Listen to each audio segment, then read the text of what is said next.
आऊज़ु बिल्लाहि मिनश शैतानिर रजीम, बिस्मिल्लाहिर रहमानिर रहीम। आज जो टॉपिक है वो है partial fraction. Partial fraction,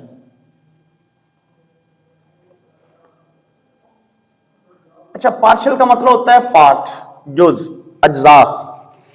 fraction यानी किसी फ्रैक्शन को हम जुज़वी शक्ल में लेकर आएंगे। मैं इसको समझाने से पहले आपको छोटी छोटी दो बातें सिखा दूं। वो ये है कि देखिए, हम लोग लिखा करते थे इस तरीके से कि 1/x + 1 - 2/x - 1 यूं लिखा करते थे। अब अगर मैं इसका एलसीएम बोलूं कि इसका एलसीएम क्या आता है, तो आप क्या कहेंगे जी? इसका एलसीएम आता है x + 1 × x - 1। बात ठीक है? अगर मैं इसके एलसीएम को सिंप्लीफाई करूं तो यूं बनेगा 1 × x - 1 - 2 × x + 1। हम कहते थे हम ये क्या ले रहे हैं, हम क्या कर रहे हैं, एलसीएम ले रहे हैं। अब इसको अगर सादा करूं तो ये बनता है जी x - 1 और -2x - 1 whole divide by x + 1 × x - 1। जब हम इसको मजीद सादा करेंगे तो this will be equal to, यहां -2 आता है बच्चे, क्या बनेगा जी? -x - 3 whole divide by x + 1 × x - 1। तो ये दो रकमें थी, दो फ्रैक्शंस थी ना, दो फ्रैक्शंस। हमने एलसीएम लिया और एलसीएम लेके तो जवाब ये बना दिया। अब वो प्रोसीजर जिसमें दो या दो से ज्यादा जो क्वोशंट में फैक्टर हैं उनको अलग अलग लिख दिया जाए, this is called partial fraction. बच्चे क्लियर होगी बात? इसमें क्या होता है, एक रकम ऊपर होती है, इसको मैं n(x) कहता हूं, एक रकम नीचे होती है, इससे मैं d(x) कह रहा हूं। n का मतलब नॉमिनेटर, d का मतलब डिनोमिनेटर। जी क्लियर होगी बात?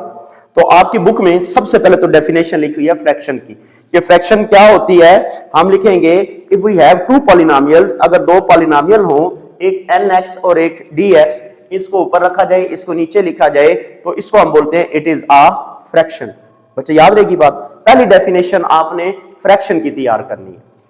अच्छा, दूसरी लिखा हुआ है rational fraction. Of course rational fraction वही है जो मैंने आपको बताया कि पॉलिनोमियल्स हो जाएंगी। जो पहले वाली फ्रैक्शन है ना, उसमें x की पावर नेगेटिव आ सकती है। मैं एक रकम लिखता हूं मिसाल के तौर पर, x पावर -1 + 2 √x + 3। बच्चे ये फ्रैक्शन है लेकिन रैशनल फ्रैक्शन नहीं है। याद रहेगी बात? बच्चे समझ आइए, ये फ्रैक्शन है लेकिन रैशनल नहीं है। रैशनल के लिए जरूरी है कि जो यहां पर ऊपर रकम मौजूद हो, जो ये नीचे रकम मौजूद हो, उन सब की पावर्स पॉजिटिव इंटीजर्स हो। क्या हो? बच्चे समझ आ रही? तो कभी भी आपके पास इस तरह की रकम आपको नहीं दी जाएगी कि ये रैशनल फ्रैक्शन है। बच्चे समझ आ गई? फ्रैक्शन वो होगी जो इस तरह लिखी जाए रकम, और रैशनल इनमें से वो होगी कि अगर ऊपर भी पॉलिनोमियल हो, मैं लिखता हूं जी पॉलिनोमियल, नीचे भी क्या हो, पॉलिनोमियल हो, तो ये कौन सी होगी जी? रैशनल फ्रैक्शन होगी। तो इसी को हमने nx/dx से जाहिर किया। बच्चे क्लियर होगी बात? अब हमें इसमें दो और बातें सीखने को कहा गया है। एक है जी, देखिए रकम जरा, x² + 1/x + 1, इसी तरह x² + 1/x² - 1 जी, और मैं लिखने लगा हूं x² + 1/x³ - 1। कुछ ध्यान दीजिएगा, डिग्री यानी सबसे बड़ी पावर, ऊपर वाली रकम में सबसे बड़ी पावर बच्चे कितनी है? 2, नीचे वाले में कितनी है? 1। तो मैं कह रहा हूं कि यहां पर जो ऊपर वाली डिग्री वो बड़ी है, नीचे वाली डिग्री क्या है? छोटी है। इसी तरह जब यहां पर आते हैं, ऊपर वाली डिग्री कितनी है, नीचे वाली कितनी है? दोनों बराबर हैं। ये दोनों डिग्रीज क्या हैं? बराबर हैं। यहां पर आ जाएंगे, ऊपर वाली डिग्री बच्ची कितनी है? 2, नीचे वाली कितनी है? 3। नीचे यहां पर क्या है? बड़ी है। तो मुश्किल बात तो नहीं। तो मैं यहां लिखने लगा हूं डिग्री ऑफ, यहां पर इसकी डिग्री पहले की, ऊपर वाले की बड़ी है, नीचे वाले की छोटी है। यहां पर दोनों की डिग्रीज क्या हैं? बराबर है। बराबर है ना? और यहां पर क्या है जी? ये छोटी और ये बच्चे, जब बड़ी हो ऊपर वाली रकम की डिग्री या बराबर हो, हम इसको बोलते हैं इम्प्रॉपर फ्रैक्शन। बच्चे क्या बोलेंगे? इम्प्रॉपर फ्रैक्शन, और वो भी कौन सी? Rational fraction, improper rational fraction. Is it clear बच्चे? अगर ऊपर वाली डिग्री छोटी हो, नीचे वाली क्या हो, तो इसको हम क्या बोलेंगे? प्रॉपर। कोई मुश्किल बात तो नहीं है। तो मैं यहां पर ये बात बताने लगा हूं कि प्रॉपर कौन सी होगी। लफ्ज मैं लिखता हूं जी, प्रॉपर रैशनल फ्रैक्शन। अच्छा, प्रॉपर रैशनल फ्रैक्शन वो प्रॉपर होगी जिसमें मैं लिखता हूं जी, अगर if n of x over d of x are two polynomials such that d of x is not equal to 0। बच्चे समझ आइए, ये खास बात, हमने इसको 0 के बराबर ऐसा क्यों कहा कि ये 0 के बराबर नहीं होनी चाहिए। इसकी वजह ये है बच्चे, अगर ये 0 आ जाए तो रकम अनडिफाइन हो जाएगी। क्लियर होगी बात? अब हम कहते हैं ये प्रॉपर रैशनल फ्रैक्शन होगी अगर डिग्री ऑफ, मैं लफ्ज लिख रहा हूं जी, degree of n of x, ठीक है, ये एग्जैक्टली छोटी हो किससे जी? डिग्री ऑफ जी, ठीक है, ऑफ। बच्चे को मुश्किल बात तो नहीं है। अगर इसकी डिग्री छोटी हो और इसकी डिग्री क्या हो? बड़ी हो, तो बच्चे कौन सी होगी? Improper, sorry proper. क्लियर होगी बात? और इम्प्रॉपर कब होगी बच्चे? इम्प्रॉपर तब हो जाएगी जब ये डिग्री बड़ी हो या फिर क्या हो? बराबर आ जाए। कोई मुश्किल बात तो नहीं है। एग्जाम्पल मैंने ऊपर आपको दे दी है, ये एग्जाम्पल देखें, ऊपर वाली डिग्री बच्चे बड़ी है, यहां पर बराबर है, ठीक है, बड़ी है या बराबर है तो क्या है जी? इम्प्रॉपर। कौन सी है? और अगर बराबर है तो फिर क्या होगी जी? सॉरी, ये छोटी हो और ये बड़ी हो तो ये क्या होगी जी? प्रॉपर। Is it clear? तो ये दो बातें तो आपने याद रखनी है, ये डेफिनेशन है, ये अक्सर पेपर में आती हैं जी। उसके बाद आगे बात आ जाती है पूरे चैप्टर में हमें टॉपिक दिया जाएगा resolve into partial fraction. Partial fraction इस तरह की हमें रकमें दी जाएंगी और हमें कहा जाएगा रिजॉल्व करो पार्शियल फ्रैक्शन में, यानी इस तरह का जवाब लेकर आओ। तो हम क्या करेंगे? उसके बच्चे 4 केस हैं। कितने हैं? 4 केस। मैं चारों को बारी बारी डिस्कस करता हूं।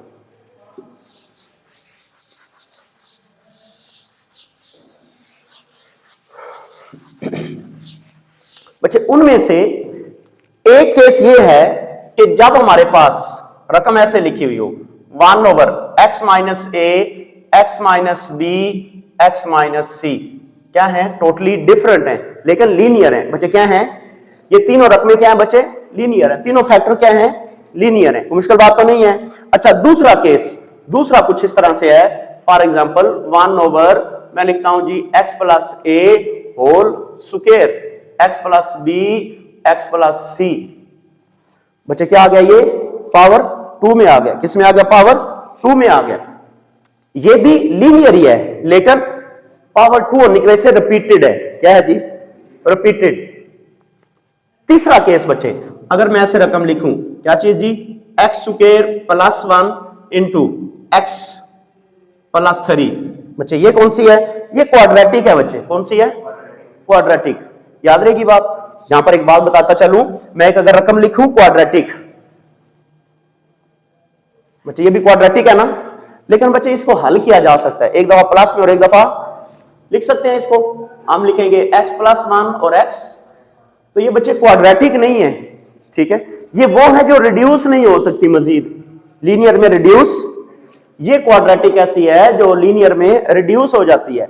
जो क्वाड्रेटिक लीनियर में रिड्यूस हो जाएगी, हम क्या करेंगे? उसको पहले रिड्यूस कर लेंगे, तो वो या तो ये केस बन जाएगा या फिर ये वाला। जो नहीं होगा उसको फिर हम इस तरीके से लिखेंगे। याद रहेगी बात। अच्छा, इसमें चौथा केस ये है कि अगर मैं ऐसे लिख दूं x square plus A whole of square और एक्स प्लस बी, देखिए बच्चे ये क्वाड्रेटिक भी है और रिपीटेड भी है।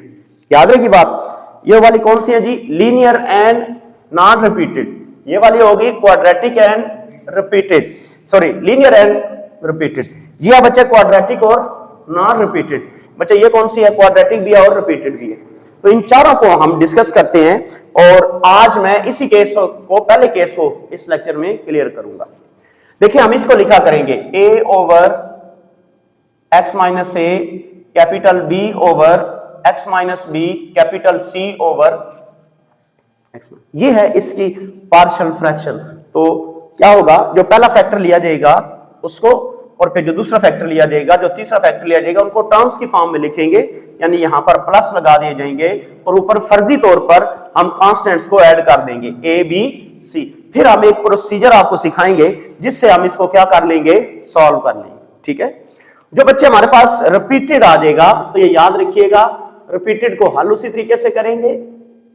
मुझे समझ आ गई? देखिए x प्लस ए पावर कितनी है 2, तो पहले 1 लिखी और फिर b ओवर x प्लस ए पावर क्या लिख दी 2, याद रहेगी बात, और फिर c over x plus b और d over x plus c।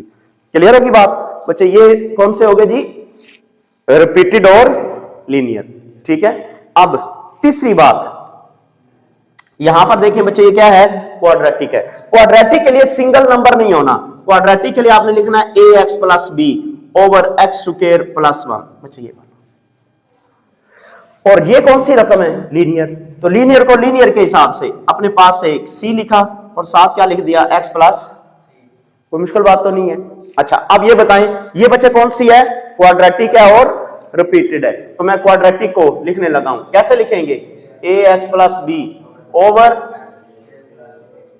Plus A, ये ठीक है, और प्लस जी फिर क्या लिखा जाएगा, C X plus D over whole of square और plus E over X plus B. बच्चे क्लियर होगी बात? तो यहां पर ये हमने रकमें चारों केस हैं इस पूरे चैप्टर में जो हम डिस्कस करेंगे, और मैं यहां पर अब क्वेश्चन नंबर 1 सिखाने लगा हूं जो एक्सरसाइज नंबर 4.1 का है, और इसी को हम आज लेक्चर को यहीं पे खत्म करेंगे। ये पूरे चैप्टर का आपका ओवरव्यू था, इस पूरे चैप्टर में हमने यही चीजें डिस्कस करनी है। तो देखें मैं शुरू करता हूं, पहला सवाल, सवाल नंबर 1, एक्सरसाइज है 4.1 और क्वेश्चन नंबर है जी 1। क्वेश्चन नंबर 1 कुछ इस तरह से है,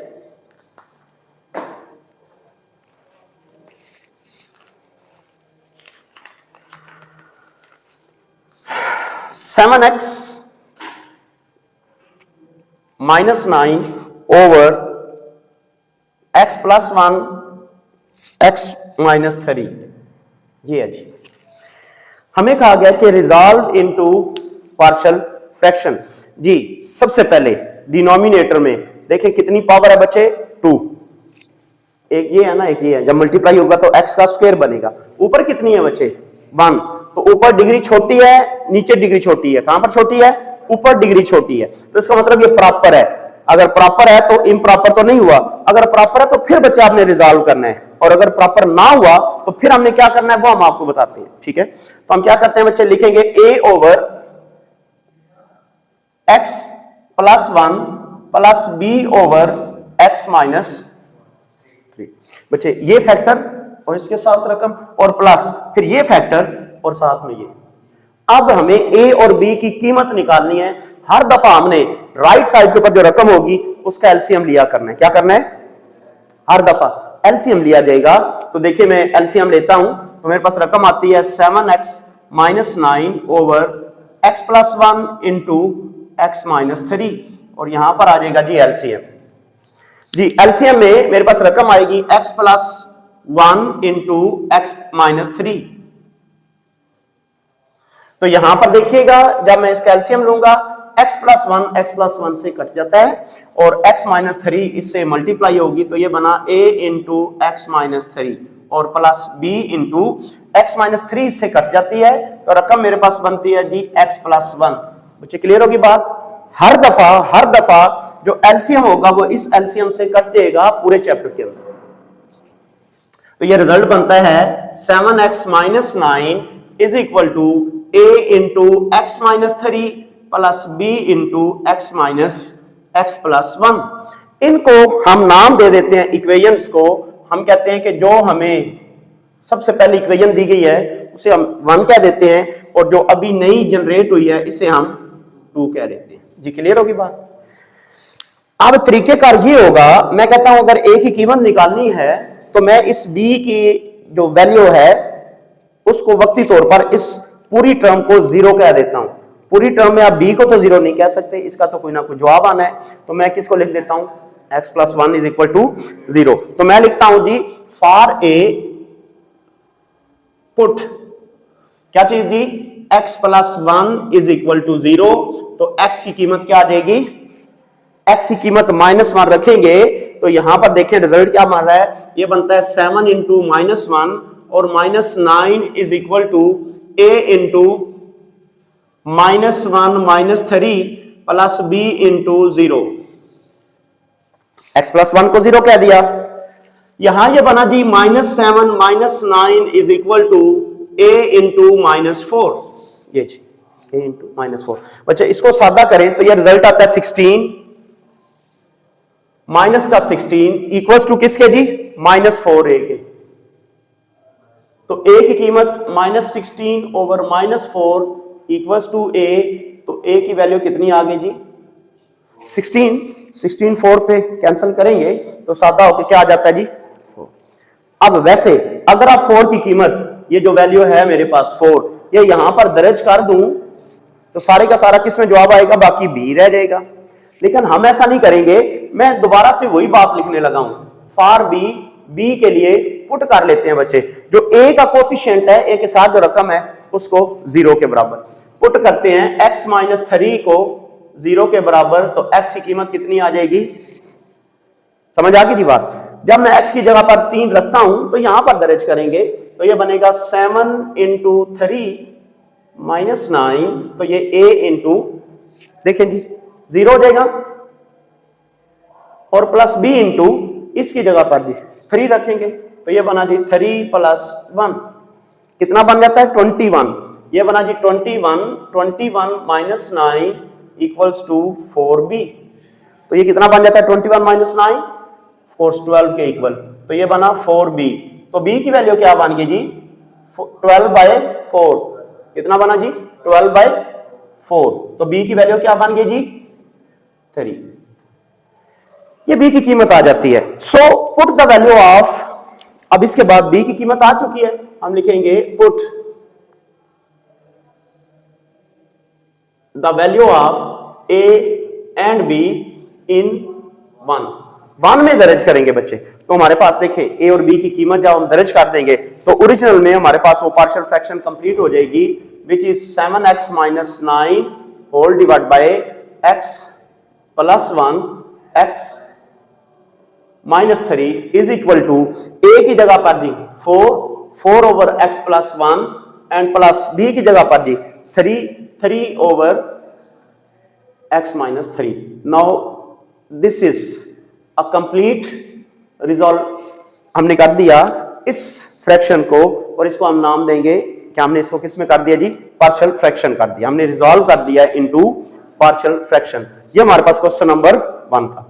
बाकी इंशाल्लाह फिर नेक्स्ट लेक्चर में हम इसको डिस्कस करते हैं। फिर वक्त आप